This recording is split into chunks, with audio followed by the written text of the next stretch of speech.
Wala mayong adlaw day sa tanan and salamat kasi pagtanaw sa ako ang video. So karon di guys, mga taog ka ng Daiso kay mamalita og ka ng paper bags para sudlanan sa atong ipanghatag or umiyagi sa atong kauban sa trabaho kay wala man ta mga 2 weeks kapin kay nagbakasyon man ta. So ining balik is nalang ko ihatag sa mga kauban ako sa trabaho.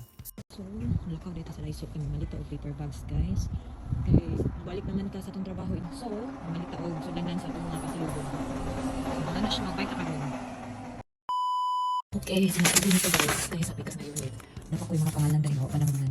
Sa ako ang main unit is na, which is ang Sakura, so no, dali na sa Bebay sa Nibuhol, ang nasa pikas na unit. So, duha ka unit ang itagaan, it's because duha man akong gidutihan ko rin So, that's why, dalawang unit ang bibigyan ko na pasalubong. So, balik ako ihatag ng sila is Fudgy Bar. Kani siya kaya, sa special lang siya ang tagaan na. So, pagdating ako agi, so nagunting lang ko sa among schedule nga. Kuan, taraan, ako lang siya ipapilit kayo like ani. Ani kang yukasan kani member itong bata then si tukang mo to sa mura part-timer nila mo tagaan na to at pila na to no sige kay taud-taud man ta wala sa Cebu wala sa trabaho so mala na siya guys patuloy pa ko